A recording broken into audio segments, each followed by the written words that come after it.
मैं आपके साथ पूरन पोली की रेसिपी लेकर आई हूँ, जो कि महाराष्ट्र की बहुत फेमस और पॉपुलर ट्रेडिशनल रेसिपी है। अक्सर हर महाराष्ट्रियन इसको बनाते हैं। मैं भी अक्सर घर पर इसको बनाती हूँ, जिसको बच्चे काफ़ी इंजॉय करते हैं और इसको बनाकर आप 3 से 4 दिन तक भी स्टोर कर सकते हैं। इवन ये ट्रैवलिंग के लिए भी अच्छी रहती है। तो चलिए बनाना शुरू करते हैं। इसके लिए सबसे पहले मैंने यहाँ चने की दाल ली है। इस कटोरी से मैंने 1 कटोरी चने की दाल ली है, जिसमें आपके 8 से 10 पूरन पोली आराम से बन जाएंगे। तो इसको हम 3 से 4 बार पहले अच्छे से पानी से वॉश कर लेंगे और वॉश करने के बाद हम इसको 3 से 4 घंटे के लिए सोक करेंगे, क्योंकि चने की दाल को गलने में थोड़ा टाइम लगता है। यदि आप जल्दबाजी में बना रहे हैं तो बिना सोक किए भी बना सकते हैं। तो सबसे पहले चने की दाल को देखिए यहाँ सोक कर लिया है, 4 घंटे हो गए, कितनी अच्छे से फूल चुकी है। अब हमें कुछ नहीं करना है, इसको पकाना है। पकाने के लिए सबसे पहले हम इसका पानी निकाल देंगे इस तरीके से और इसको कुकर में ट्रांसफ़र करेंगे। तो चने की दाल को मैं यहाँ कुकर में इस तरीके से डाल लूँगी और डालने के बाद मैं आपको मेजरमेंट बता दी कि हमें पानी कितना डालना है। तो जिस कटोरी से मैंने दाल ली उसी कटोरी से 4 कटोरी मैं यहाँ पानी यूज़ कर रही हूँ, जिससे आपको सही पता चलेगा कि कितना पानी डालना है। तो बिल्कुल उसी बर्तन से 4 कटोरी हमें पानी भी लेना है और 1/4 स्पून मैंने हल्दी लिया है। साथ ही साथ हम 2 चम्मच यहाँ पर ऑयल ऐड कर दें। ऑयल डालने के बाद हमें कुछ नहीं करना, हमें इसको पकाना है और 4 विशल काफ़ी रहेंगे इतनी दाल के लिए। तो यहाँ देखिए सबसे पहले मैं यहाँ पर थोड़ा सा इसमें ऐसे तेल डाल देती हूँ ढक्कन में नीचे की तरफ, जिससे इसकी दाल की छींटें बाहर ना आए और ढक्कन गंदा ना हो। तो अब इसको लगाने के बाद ऑयल मैं इसको ऐसे कवर कर दूँगी और कवर करने के बाद इसको गैस पर रख देंगे। अब हमें यहाँ पर इसको हाई फ्लेम पर ही पकाना है और 4 विशल पर गैस बंद कर दीजिएगा। दाल को बहुत ज़्यादा ना गलाएं, इस बात का ध्यान रखिएगा। पानी अलग होना चाहिए, दाल अलग होनी चाहिए। अब आइए हम इसके लिए एक डो तैयार करते हैं पूरन बनाने के लिए। तो सबसे पहले यहाँ देखिए मैंने इस कप से 1.5 कप आटा लिया है और आधा कप मैदा लिया है।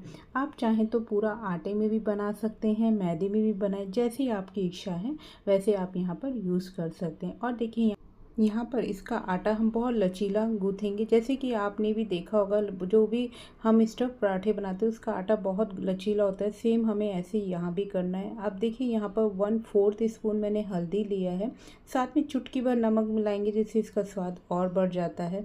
अब इसको अच्छे से सारी चीज़ों को मिक्स कर लेंगे बहुत अच्छे से और इसका एक हम यहाँ पर डो तैयार करेंगे। डो बहुत सॉफ्ट होगा, बहुत लचीला होगा, तो थोड़ा थोड़ा पानी डालकर हम इसको गूँथेंगे।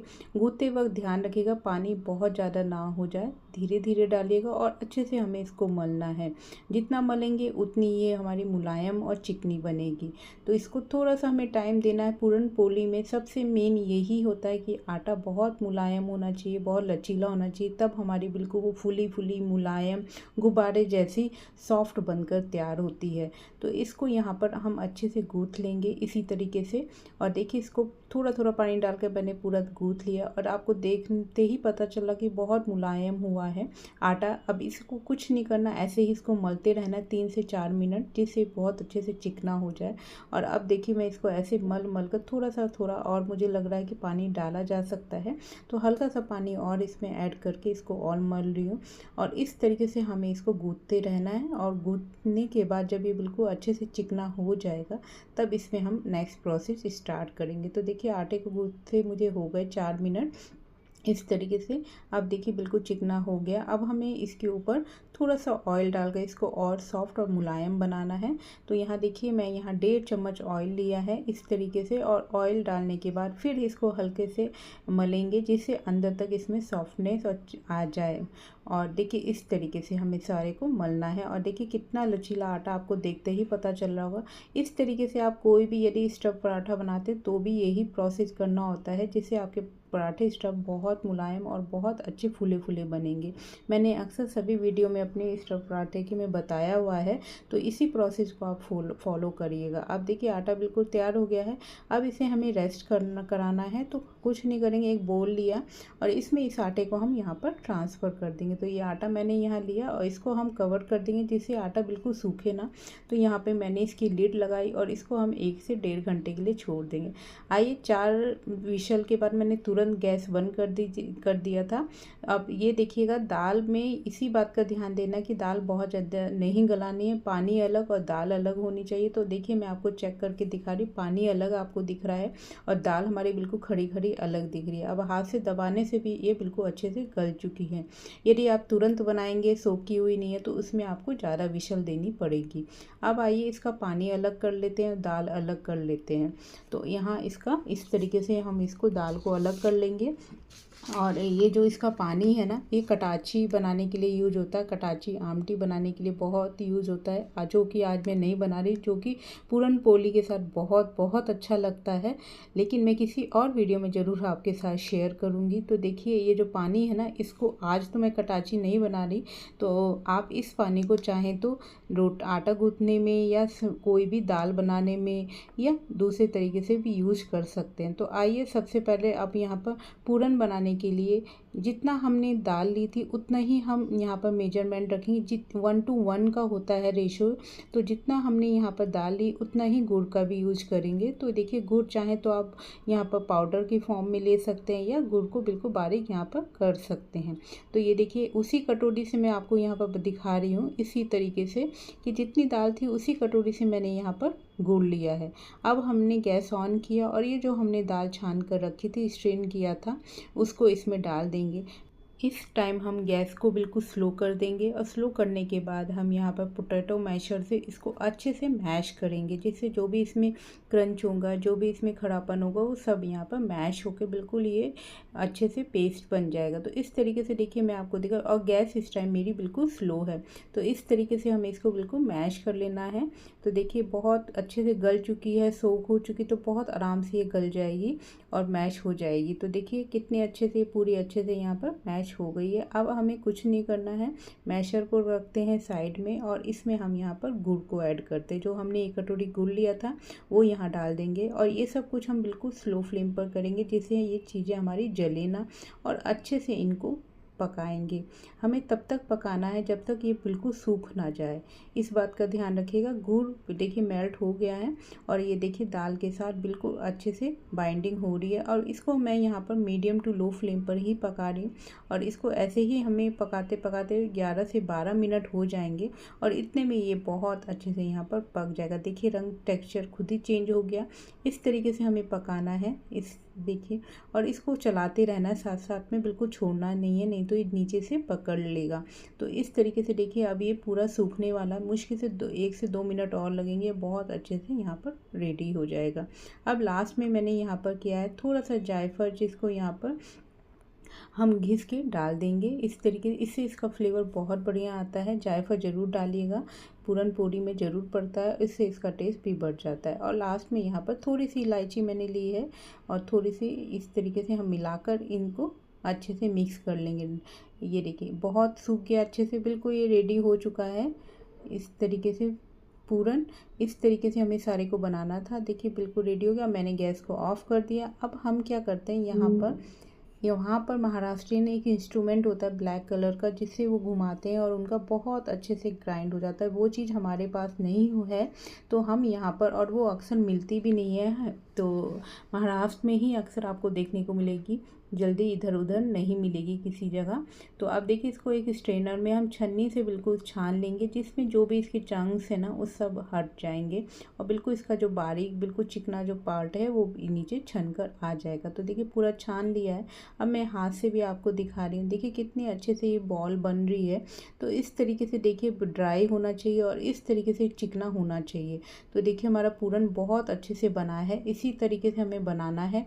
तो आपको जो जो बातें मैंने बताई है इस बात का ध्यान रखिएगा जब भी पूरन पोली बनाएं। अब आइए बनाना शुरू करते। तो आटा देखिए मैं दोबारा से एक बार चेक करके आपको दिखा रही, कितना मुलायम हुआ, कितना लचीला है। इसी तरीके का डो हमें चाहिए होता है पूरन पोली के लिए।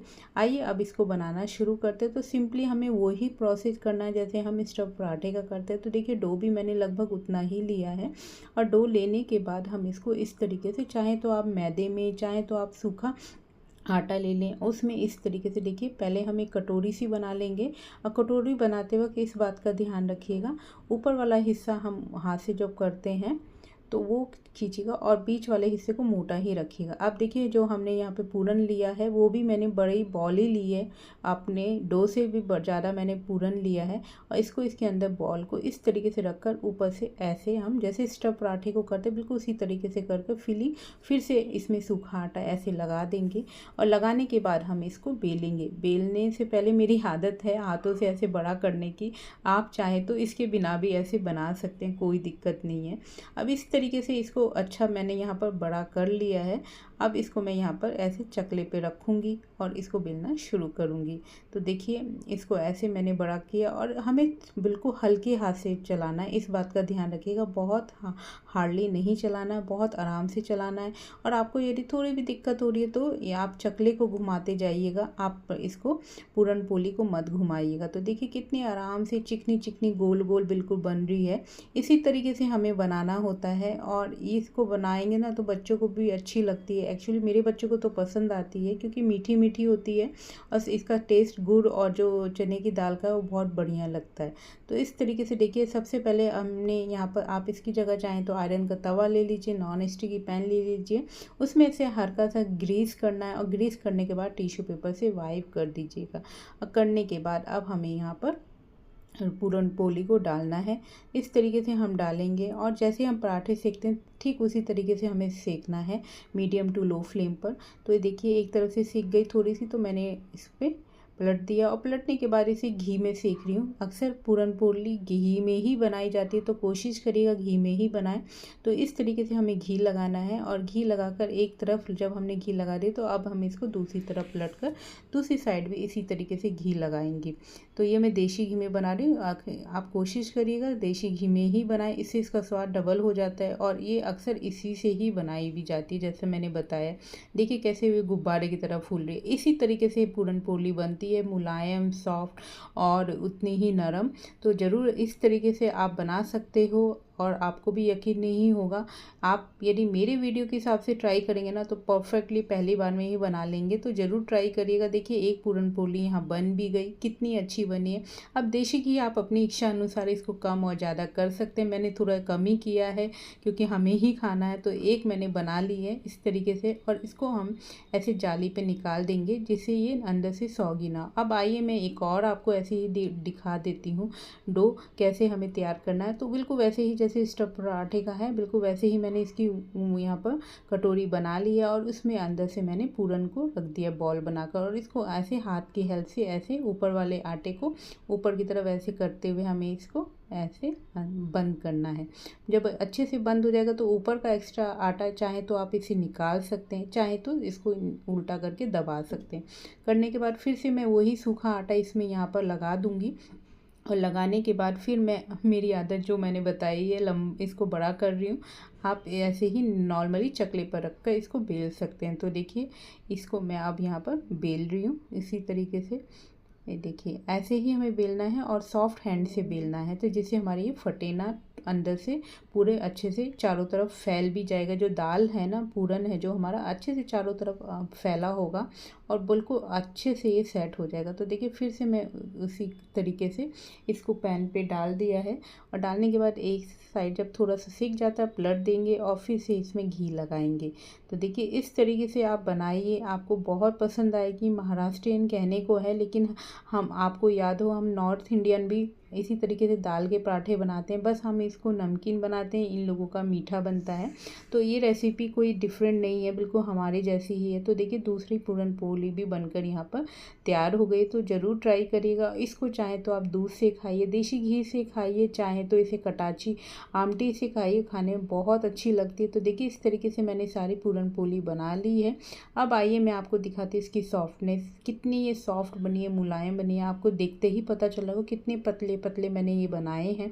तो इस तरीके से देखिए कितना मुलायम है। इसको मैं ऐसे फ़ोल्ड कर रही हूँ तो आराम से फ़ोल्ड भी हो रही है। तो ये बिल्कुल ट्रैवलिंग के लिए भी अच्छी है, बच्चों के टिफ़िन के लिए भी इवन अच्छी है। पहले से आप बना कर रख लीजिए पूरन, तो आप इसे बच्चों को दे सकते हैं और ये जल्दी ख़राब भी नहीं होती। तो इस तरीके से आप बनाइएगा। अब मैं देखिए आपको खोल कर भी दिखा रही कि दाल देखिए कितनी बॉल की तरह, तो पहले तो पराठा ही बना है और ऊपर से देखिए अंदर से दाल देखिए चारों तरफ आपको फैली हुई दिख रही। कोई भी कॉर्नर ऐसा नहीं जहाँ दाल नहीं पहुँची। तो चारों कॉर्नर में अच्छे से फैली हुई दाल है और कितनी हल्का इसकी ऊपर की जो परत है कितनी हल्की है। तो इस तरीके से पूरन पोली बनाई जाती है महाराष्ट्र में। तो आप भी ट्राई करिएगा, आपको अच्छा लगेगा। तो आप देखिए मैं यहाँ सर्व भी कर रही हूँ बिल्कुल उसी ट्रेडिशनल तरीके से। तो थोड़ा सा हम यहाँ नमक रखेंगे, थोड़ा सा यहाँ पर अच्छा, साथ में हम इसको दूध के साथ सर्व करेंगे और देसी घी, दूध और साथ में यहाँ पर कटाची आमटी भी होनी चाहिए, जो कि आज है नहीं। अब आइए इसको खा के भी बताती हूँ कैसा बना है। तो इसको हमने यहाँ पर मिल्क में और दूध में ऐसे डिप करेंगे और इन्जॉय करेंगे। तो मुझे तो बहुत बढ़िया लगी, मैंने तो खूब इन्जॉय किया, इवन बच्चों को भी बहुत अच्छी लगी। तो आप बताइएगा आपको आज की रेसिपी कैसी लगी मेरी पूरन पोली की रेसिपी। और वीडियो अच्छा लगा हो, मेरी मेहनत थोड़ी भी आपको पसंद आई हो, तो आप इसे ज़्यादा से ज़्यादा मोटिवेट करिएगा, लाइक करिएगा। मैं इसी तरीके के और अच्छे अच्छे वीडियो लाती रहूँगी। जल्दी मिलूँगी फिर एक नए वीडियो के साथ। तब तक टेक केयर, बाय बाय।